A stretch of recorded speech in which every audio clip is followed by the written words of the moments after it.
Assalamualaikum warahmatullahi wabarakatuh. Bertemu lagi dengan saya Nurlaili Fatimah, Sarjana Pendidikan Islam, guru di SMA Negeri 1 Karanganyar Demak, calon guru penggerak angkatan 9. Di sini saya akan memaparkan tentang demonstrasi konseptual modul 1.4, penerapan segitiga restitusi budaya positif. Segitiga restitusi adalah suatu proses yang dijalankan guru atau orang tua agar dapat menghasilkan murid yang mandiri dan bertanggung jawab. 3 tahapan segitiga restitusi. Yang pertama, menstabilkan identitas, validasi tindakan yang salah, dan menanyakan keyakinan. Menstabilkan identitas berdasarkan prinsip pembuatan kesalahan adalah bagian dari proses pembelajaran. Menggeser identitas, gagal ke identitas sukses. Pada validasi tindakan yang salah, berdasarkan prinsip setiap perilaku berupaya memenuhi suatu kebutuhan tertentu, guru akan bergeser dari pemikiran stimulus respon menjadi proaktif, sehingga dengan mengenal dan mengetahui kebutuhan murid akan memperbaiki hubungan murid. Selanjutnya, menanyakan keyakinan. Murid akan diberi pertanyaan-pertanyaan bermakna untuk memunculkan motivasi intrinsik, sehingga mampu mengaitkan keyakinannya dengan tindakan yang salah. Sehingga dengan mengenali dan mengetahui kebutuhan murid akan memperbaiki hubungan murid. Kasus pertama, terlambat masuk kelas. Dimas tidak pernah sarapan pagi di rumah. Saat jam pelajaran dia sakit karena perutnya kosong dan belum makan pagi. Lalu saat pergantian jam pelajaran, Dimas pergi ke kantin untuk makan, sehingga dia telat masuk kelas dan terlambat dalam mengikuti pelajaran. Berikut skenario penyelesaian masalah menggunakan segitiga restitusi. Waalaikumsalam. Silakan masuk, Dimas. Selamat pagi, Dimas. Pagi, Bu. Bagaimana kabar Dimas hari ini? Baik, Bu. Dimas tahu kenapa Ibu memanggil Dimas ke sini? Tahu, Bu, sebenarnya saya terlambat tadi, Bu. Menurut Dimas, apakah datang terlambat itu merupakan sebuah kesalahan? Ya, Bu, kita terlambat menggunakan sebuah kesalahan. Bersalah itu tidak apa-apa. Bulaili juga pernah melakukan kesalahan, karena manusia tidak ada yang sempurna. Sekarang kita mencari solusinya. Dimas, Ibu yakin kenapa kamu terlambat? Kamu pasti punya alasan. Bagi saya belum sarapan, Bu. Saat pergantian jam pelajaran saya pergi ke kantin untuk makan.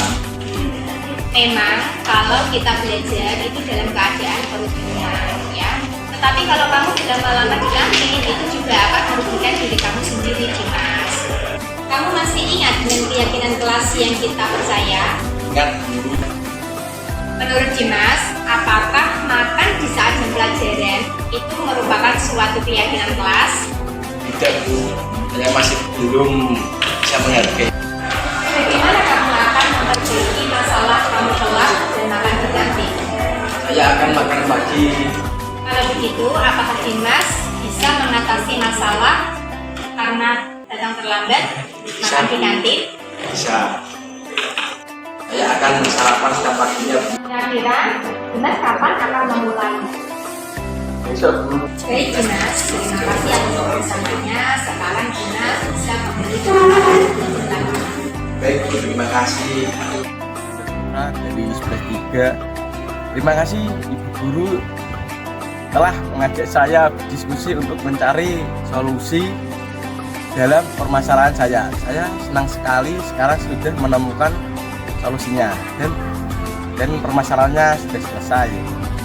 Saya akan sarapan di rumah setiap pagi sehingga saya tidak akan makan di saat jam pelajaran. Selanjutnya kasus 2, tidur saat jam pelajaran.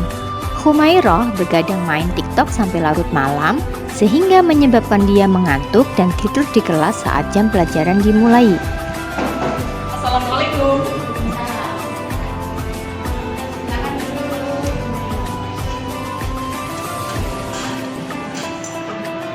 Selamat pagi Humairah.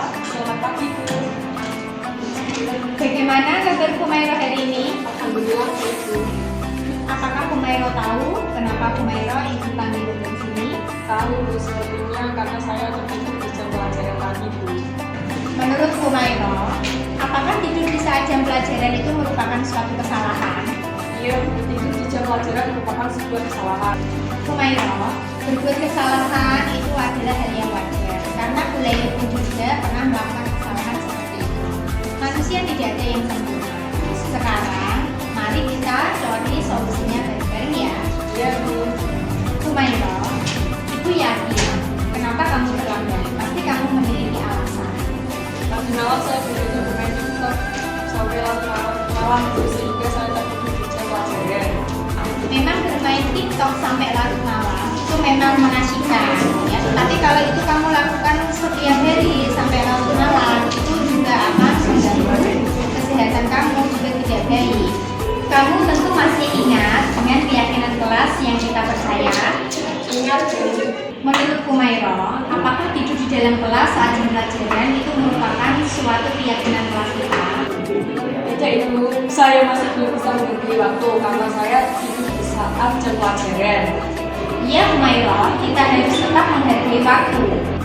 Kalau begitu, apakah Humaira bisa mengatasi dengan masalah yang saat Humaira tidur di dalam kelas? Sedia Bu. Bagaimana kamu akan memperbaiki kesalahanmu saat kamu tidur di dalam kelas? Saya tidak akan bermain TikTok sampai larut malam Bu. Kira-kira kapan Humaira akan memulai melaksanakan hal ini? Mulai dari ini Bu, saya akan melaksanakannya. Baik Humaira, terima kasih atas kerjasamanya. Sekarang silakan kamu bisa kembali untuk belajar lagi. Baik Bu, terima kasih.